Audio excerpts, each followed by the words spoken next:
massive congrats to all the people that have performed and are performing. That takes a lot of courage, and there's so many good things going on. That is the future. That is what's happening. I also want to send a shout out to these guys, Blueprint, O2, Project Humble, because that's an idea that turns into initiative, that turns into action, that turns into this. So without that idea, if you don't follow through, we wouldn't be sitting here. Do you know what I mean? And that's an insight for all of us, because whatever you've got, like even with your choreography, if you have a vision, you've got an idea, if you don't act on that, it's not going to happen. You got to act on that. And going back also, something the first speaker said about ego, attitude, all of this sort of stuff.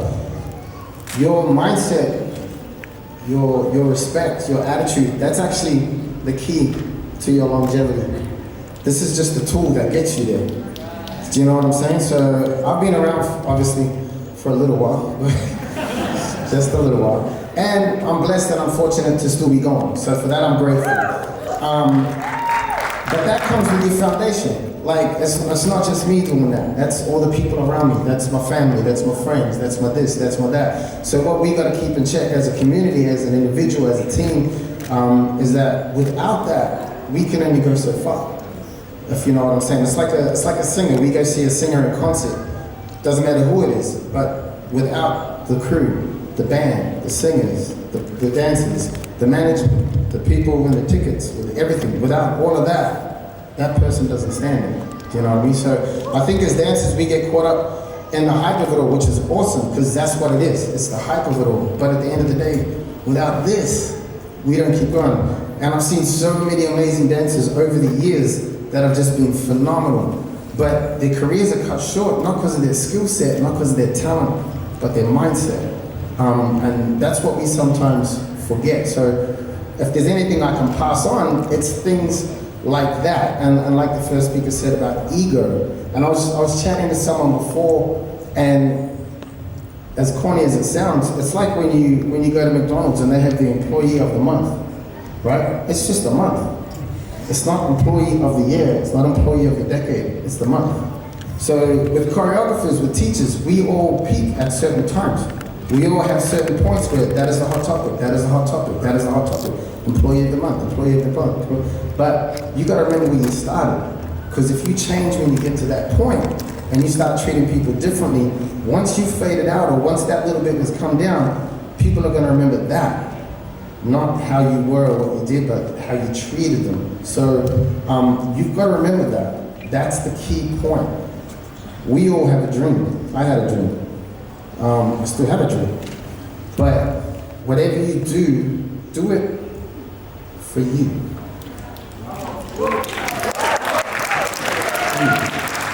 I was just talking at the back and I looked around and I said, this is awesome, because if you really have a look around, there's so many different cultures, so many different nationalities, so many different backgrounds, so many different religions, so many different skills, attitudes, everything, but we're all under the one roof. So this is really a reflection of how the rest of the world should be. Do you know what I'm saying? And with all the different nationalities, dance is the one thing that is universal. It's a common language across the board, right? We have different languages in here, but it's the one thing we all come together with. So I think we lose a little bit of sight on it, and we need to set that as an example for everything else. For people starting out and going on cultural differences, with different cultures, like my background is actually Lebanese, but I was born and raised in New Zealand. And I came here for a 2-week vacation. I'm still here, but true story. Mom and Dad's still waiting. But my point is, coming from something like that, there's expectation. In your culture, there's expectation. You need to be a doctor, you need to be a lawyer, builder, be this, be that. But that's not you. That might not be you. So I kept getting hammered with that. It's just a phase. Get a real job. It's just something he's going through. Come on, do this, do that, do this, do that. And I learned from that to turn that no into a yes. So I said, all right, cool, you keep going. But my gut is like, no, I know this is where I'm meant to be. I know this is what I'm supposed to be doing. So I flipped it. I said, all right, you keep telling me no, and I'll call you from every city around the world. They're like, yeah. I said, keep telling me no. I'll call you from every city around the world. So that became motivation. You turn that negative into fuel. And sure enough, I was calling them from literally every city around the world, and they're still sitting in South Auckland. So anything is possible, but the only person that can stop that is actually you. No one else, just you. If you want it, get it. In regards to direction, hands up choreographers and teachers in the room. Hands up. All the choreographers, all the teachers, all the mentors. Right. You have a special role. You have such an important role. It's not just 5, 6, 7, 8. Anyone can do 5, 6, 7, 8. But you have the power to direct. You have the power to influence, motivate, show that, like, push a person in the right direction. Don't talk at your students, talk to them. That's the difference. We trip on power, like people they trip on power and they go, But what you're actually doing is you're shooting them down. You don't want to do that. You want them to dance because they want to dance and you want the best. So talk to them, deliver the message in a different way, and you will find that the result coming out of that is tenfold, like so much more difference. And your respect will quadruple, and they'll do everything an extra. And then from that, they grow on how they want to be influenced by that person. They don't want to be like this teacher, they don't want to be like that teacher. So there's so many important roles that you guys have. It's not just putting the routine together, it's not just getting the costume together, but it's basically redirecting that person's path. And if you do it in the right way, you will go miles. Or like I said to some of my students the other day, as corny as it sounds, it's like golf, right? When that person's teeing off right here, if he's 1 degree off here, and it's just 1 degree, and that hole is like 400 yards away. If you're 1 degree off here, all the way down there, you're gonna be 100 yards off track. But if you adjust your mindset here, and you focus, and you just fix that 1 degree all the way down there, you're hitting that home run, you're getting that point. So, think about that. It's just little things, but anything is possible. And for the people that are going, I'm too old, that's crap. That's actually just an excuse. That's an excuse fighting that fear. I didn't start full-time training until I was 25. But up until then, I was working the circuit. I was doing the freestyle, I was doing the club gigs, I was doing the comps, I was doing music videos, choreographing that, doing all self-taught. And I thought, you know what, I need my skill set. I need to have options. I need to learn more about my trade or what I want to do. So then at 25, I went back to full-time, or I went to full-time and started doing my first classes for 3 years, right? Then that gave me longevity. But don't just be limited to hip-hop. Branch out, learn other skills, learn other avenues of dance, so that when things are dying down here or quiet here, you've got options. The more options you have, the more you can do. The more you can do, the longer you last. The longer you last, the more you're fulfilled. If that makes sense.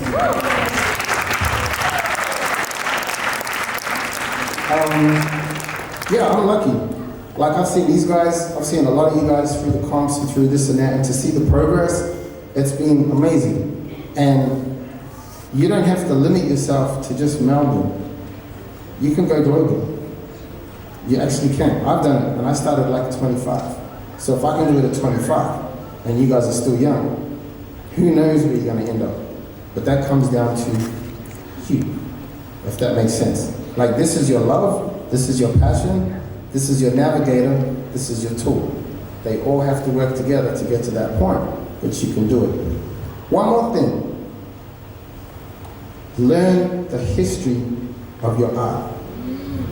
Learn the history of your art. Learn the craft. Learn the music. Like, there's been that many times where, especially with the younger generation, you know all the current artists. And you're like, yeah, but then when your choreographer or your teacher might mention, or even play an old song. Like, for example, I had it was about 2 years ago, I played a Janet track. We don't even need to say Jackson, but we just know who Janet is, right? Right? Yeah. Sorry, you were being quiet. I was like, hang on. So I played a Janet track, and they're like, oh, who's this? I'm like, Janet. And they're like, I go, Jackson. And they're like, I was like, Michael Jackson's sister. They're like, oh, he had a sister, he's got a sister. I was like, oh. I said, seriously? I said, not everything's Beyonce. I said, come on. I said, there was life before she was in Destiny's Child. They're like, she was in Destiny's Child. I was like, oh. What do you say at that point?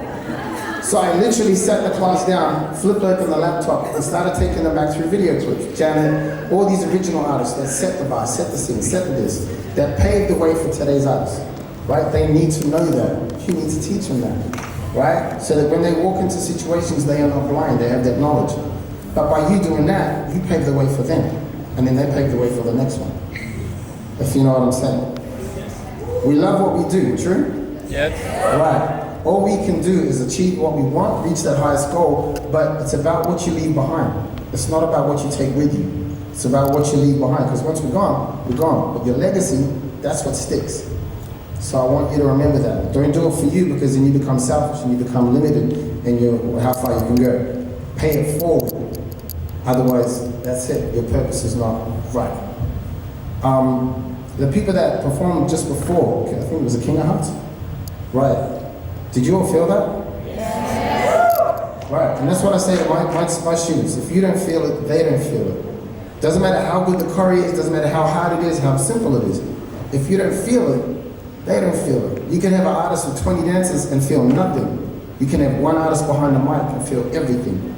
So stay true to that. Stay true to that purpose, and anything you do, I guarantee you will hit that mark and people will not forget it.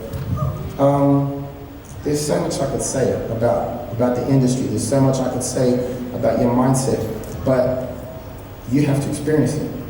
Because if you don't experience it, you're not going to know what the difference is. If you fall, if you fail, and I've done that many times, use it. I've missed out on auditions. I'll give you an example. I auditioned for Footloose.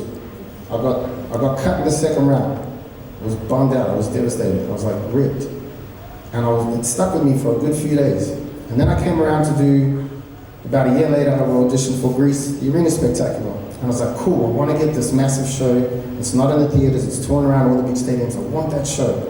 So I walked in on a Sunday, and I heard the choreographer's voice in the next room taking the audition. And I was like, who's taking the audition? They're like, Kelly Abbey. And I was like, oh, shit, man. And that just changed my whole mindset, because then it became about, I don't want to get that show. I just want to get to the next round so she can see that I've improved. If I can get to that next round, then I'm happy. So I did the first day on a Sunday.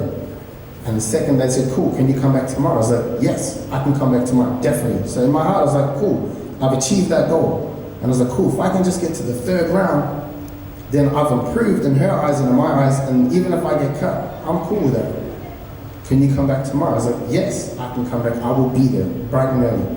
Rock up on the second day, or the third day, so that's now Tuesday. I was like, cool, if I get cut today, I'm happy. Because I reached that milestone, I got further than where I was. I said, if I get through the next round, bonus.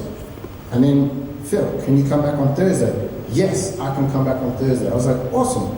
Just keep chipping at it, bit by bit. So from Sunday to Monday to Tuesday to Thursday. By the time Thursday came, everybody, there was only 12 guys in the room out of the whole of Melbourne.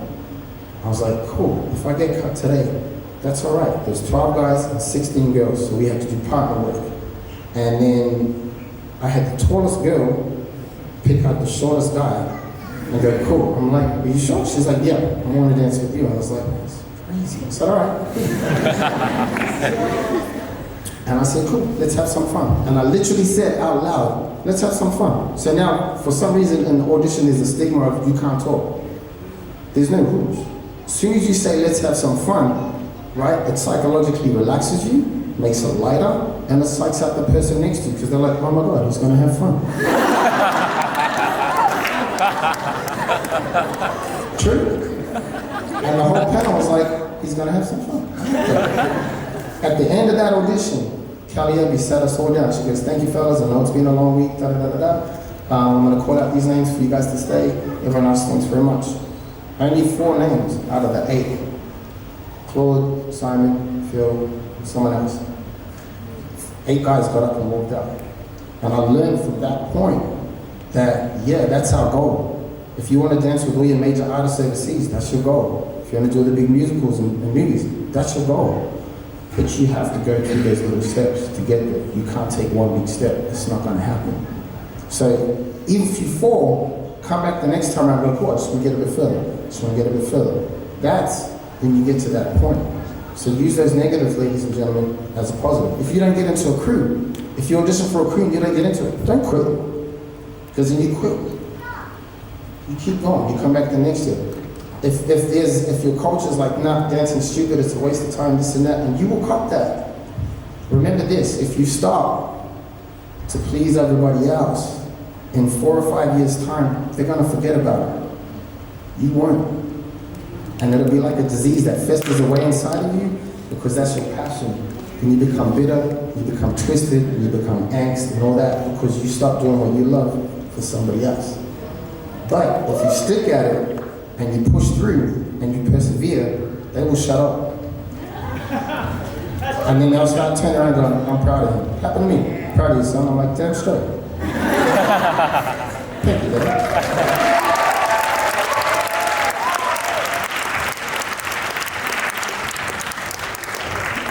If one of you picks up on that in this room, my job is done. Do you see what I'm saying? And only you can make, I can give you all the tools you want. Your teachers, your parents will give you all the tools. Open the way, point you in the right direction, all of that. You have to walk through it. We can't carry you, but use those tools. On that note, I will say thank you. Thank you for having me. And good luck to everybody. Keep smashing.